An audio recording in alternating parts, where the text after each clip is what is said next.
Liham ng isang ina.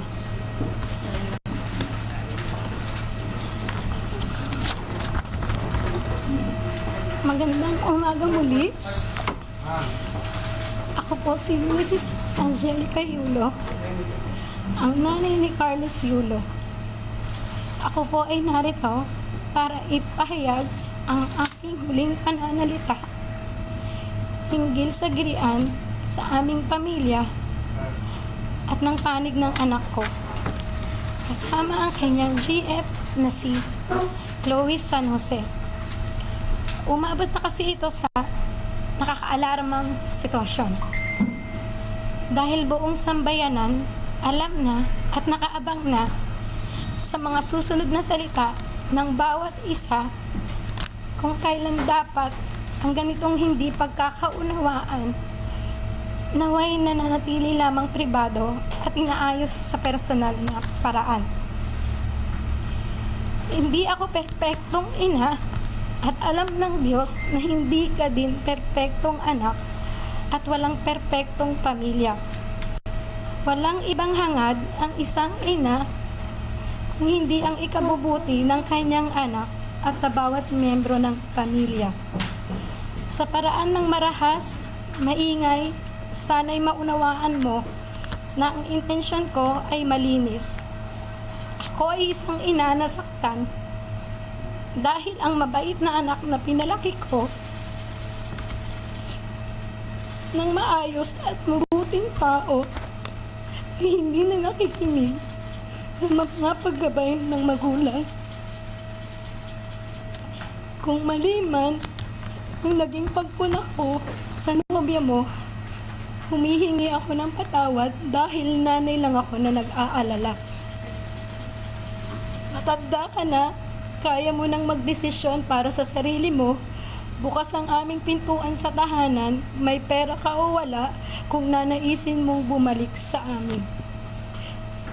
Hindi na pwedeng bawiin ang nasabi.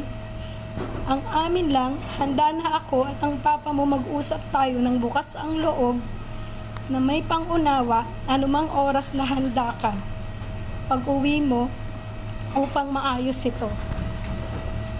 Hindi kailangan ng ibang tao na malaman ang mga alitan dahil hindi nila alam ang buong kwento at hindi nila ito lubos na nauunawaan.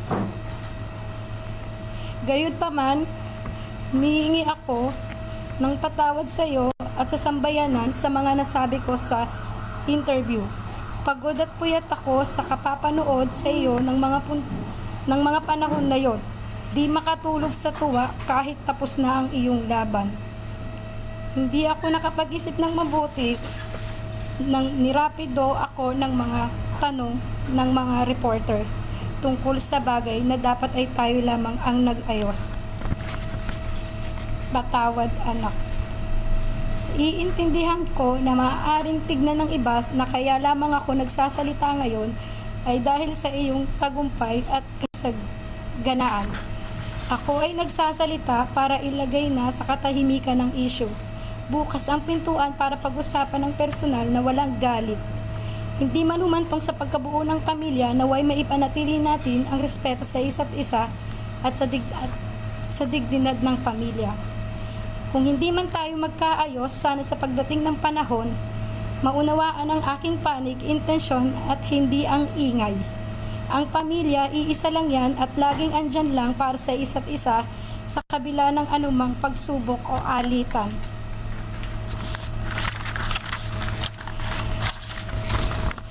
Ito'y pilit nating unawain hanggang wala na tayong maisip kung hindi ang mag-ayos siguro.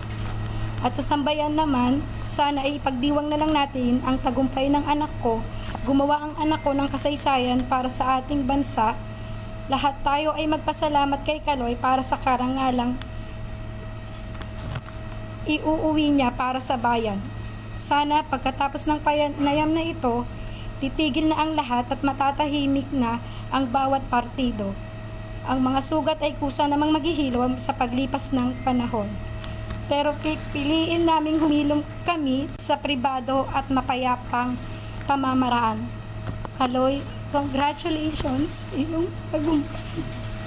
mahal na mahal ka namin lahat.